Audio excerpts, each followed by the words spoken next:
Good health channel पे आज का टॉपिक है हार्मोन्स। तो देखते हैं कि हार्मोन्स क्या होते हैं। पहले के ज़माने में लोग कबूतरों के थ्रू अपना मैसेज भेजा करते थे, फिर आई चिट्ठियाँ और फिर आई ईमेल्स। हार्मोन्स वो केमिकल मैसेंजर्स हैं, हमारे पूरे बॉडी में ऑर्गन्स में जाते हैं, टिश्यूज के पास जाते हैं और अपना मैसेज जो है वो पहुँचाते हैं। हमारे बॉडी की ऑर्गन्स को ये बताते हैं कि उन्हें क्या काम करना चाहिए और कब करना चाहिए।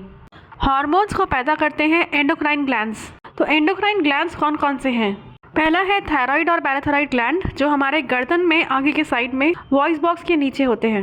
सबसे बड़ा होता है थायराइड ग्लैंड, जिसका काम है थायरॉक्सिन नाम का हार्मोन प्रोड्यूस करना, जो हमारे बॉडी के मेटाबॉलिक रेट को कंट्रोल करता है। पैराथायराइड ग्लैंड का जो हार्मोन है वो हमारे बॉडी के कैल्शियम लेवल को कंट्रोल करता है। उसके बाद है पिट्यूटरी ग्लैंड, जिसे master gland of the endocrine system भी बोलते हैं, क्योंकि ये बहुत सारे एंडोक्राइन ग्लैंड्स को कंट्रोल करता है। ये हमारे ब्रेन के नीचे के साइड में होता है, छोटा सा दाने की तरह, एक पीस के दाने की तरह, दोनों फ्रंटल लोब्स के बीच में।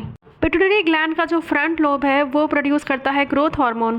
Pituitary gland thyroid stimulating hormone भी प्रोड्यूस करता है, जो थायराइड्स को स्टिमुलेट करता है हार्मोन्स प्रोड्यूस करने के लिए। ECTH हार्मोन जो एड्रिनल ग्लैंड्स को स्टिमुलेट करते हैं। फॉलिकल स्टिमुलेटिंग हार्मोन और ल्यूटिनाइजिंग हार्मोन जो एग्स और स्पर्म्स के रिलीज के लिए जरूरी है। पिट्यूटरी ग्लैंड प्रोलैक्टिन हार्मोन भी पैदा करता है, जिससे माताओं में नवजात शिशु को दूध पिलाने के लिए दूध पैदा होता है। ऑक्सीटोसिन हार्मोन भी प्रोड्यूस करता है, जो गर्भवती महिलाओं में मसल कॉन्ट्रैक्शन में हेल्प करता है। वैसोप्रेसिन हार्मोन किडनी को कंट्रोल करता है।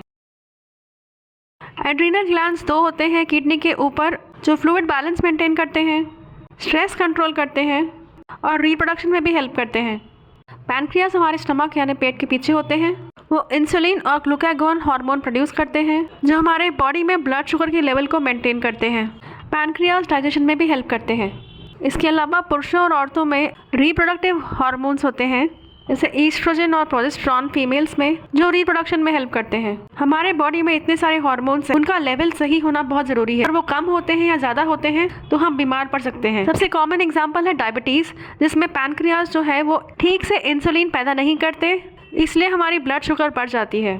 दूसरा एग्जाम्पल है PCOS, जिसमें फीमेल्स में एंड्रोजन हार्मोन की लेवल्स बढ़ जाती है और उनकी फर्टिलिटी इफेक्ट होती है। तो क्यों होता है हार्मोनल इम्बैलेंस? जेनेटिक्स एक कारण हो सकता है, मेडिकल कंडीशन जैसे कि डायबिटीज़, पिट्यूटरी ग्लैंड की इंजरी या पिट्यूटरी ग्लैंड का ट्यूमर, एंडोक्राइन ग्लैंड्स की कोई बीमारी या कैंसर होना, कीमोथेरेपी, ऐसे बहुत सारे मेडिकल कारण हो सकते हैं। इसके अलावा क्रॉनिक स्ट्रेस, ज़्यादा स्ट्रेस लेने से, ओवरवेट होने से, ओबीस होने से, एक्सट्रीमली ओबीस होने से, अनहेल्दी खाना खाने से, बहुत सारा शुगरी खाना खाने से, डीप फ्राइड ऑयली फूड, कोई मेडिकेशन से भी हार्मोनल इम्बैलेंस हो सकता है। इसके अलावा नेचुरली मेल और फीमेल बॉडी में हार्मोनल इम्बैलेंस के फेजेस आते हैं, जैसे टीनेज में, एजिंग में, स्ट्रेस में, और हर फीमेल बॉडी में कई बार नेचुरली हार्मोनल इम्बैलेंस होता है। प्रेगनेंसी के टाइम पे, चाइल्ड बर्थ के टाइम पे, मेंस्ट्रुअल साइकिल के टाइम पे, menopause, pre menopause, post menopause. इसलिए फीमेल्स को ज़्यादा रिस्क है हार्मोनल इम्बैलेंस और डिसऑर्डर्स का। हार्मोनल इम्बैलेंस के सिम्टम्स में मूड स्विंग्स होते हैं, हेडेक्स हो सकते हैं, एक्नेज यानी पिंपल्स आ सकते हैं, excess hair growth, diarrhoea, loose motions, abdomen pain, back pain, excess weight gain या वेट लॉस, और मेल्स में मसल मास कम होना, बालों का पतला होना, बालों की ग्रोथ कम होना, ये सब सिम्टम्स आ सकते हैं। हार्मोनल इम्बैलेंस के प्रिवेंशन और क्योर के लिए आप लाइफस्टाइल चेंजेस कर सकते हैं।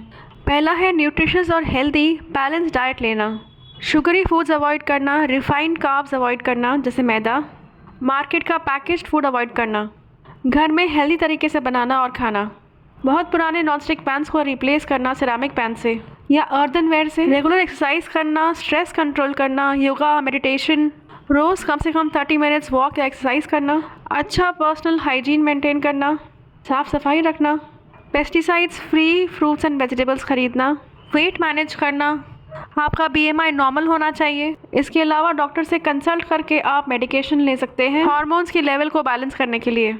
हार्मोनल इम्बैलेंस के पीछे एंडोक्राइन ग्लैंड्स की कोई बीमारी हो सकती है, जैसे कि पिट्यूटरी ग्लैंड में ट्यूमर होना। डॉक्टर से कंसल्ट करके प्रॉपर टेस्ट करवाना जरूरी है ताकि बीमारी पकड़ में आए। तो हार्मोनल इम्बैलेंस से घबराएं नहीं, अपने स्ट्रेस को कंट्रोल में रखें। तो आशा करती हूँ कि इस वीडियो से आपको हार्मोन्स का बेसिक नॉलेज मिला।